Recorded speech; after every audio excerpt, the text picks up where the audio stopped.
रमजान अल मुबारक का महीना आने वाला है और आपको एक परफेक्ट टाइम टेबल बनाना है। वाह क्या बात है। आज मैं आपको बताऊंगा कि कैसे आप अपने लिए एक ऐसा शेड्यूल बना सकते हैं जो ना सिर्फ प्रैक्टिकल हो बल्कि स्पिरिचुअल जर्नी भी बने।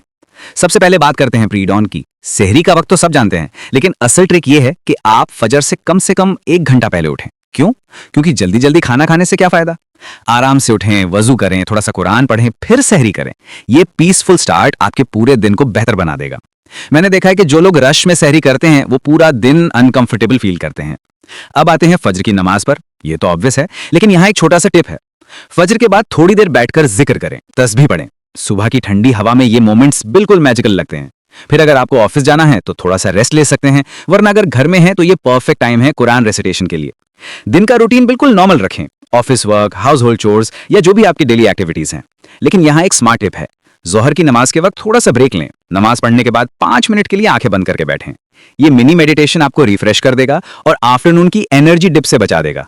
असर का वक्त आया तो ये परफेक्ट टाइमिंग है फैमिली टाइम के लिए। अगर बच्चे हैं तो उनके साथ इस्लामिक स्टोरी शेयर करें या फिर स्पाउस के साथ बैठकर कुरान की तफसीर पढ़ें। ये बॉन्डिंग टाइम भी है और स्पिरिचुअल ग्रोथ भी। बच्चों को रमजान की इंपॉर्टेंस समझाने का ये बेहतरीन वक्त है। अब आता है सबसे एक्साइटिंग पार्ट, इफ्तार की तैयारी।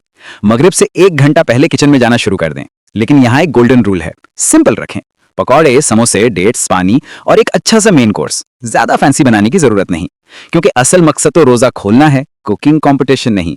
और हाँ, किचन में काम करते वक्त भी जिक्र करते रहें, ये टाइम भी प्रोडक्टिव बन जाएगा। मगरिब के आजाम के साथ इफ्तार करें, फिर नमाज पढ़ें। इसके बाद प्रॉपर डिनर का वक्त है। यहाँ भी मॉडरेशन का उसूल लगाएं। पेट भर के खाने से क्या फायदा, थोड़ा सा कम खाएं ताकि इशा और तरावी के लिए एनर्जी बाकी रहे। हैवी मील के बाद नमाज पढ़ना तो टॉर्चर बन जाता है।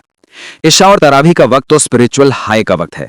अगर मस्जिद जा सकते हैं तो बेहतरीन, वरना घर में ही फैमिली के साथ नमाज पढ़ें। तरावी के बाद थोड़ा सा लाइट स्नैक ले सकते हैं, लेकिन हैवी खाने से बचें।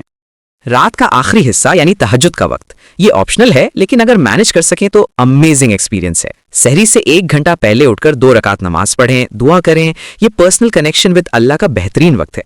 अब कुछ प्रैक्टिकल टिप्स। पहली बात, हाइड्रेशन। इफ्तार से सहरी तक पानी पीते रहें, लेकिन एक साथ ज्यादा नहीं। दूसरी बात, स्लीप स्केड्यूल मेंटेन करें।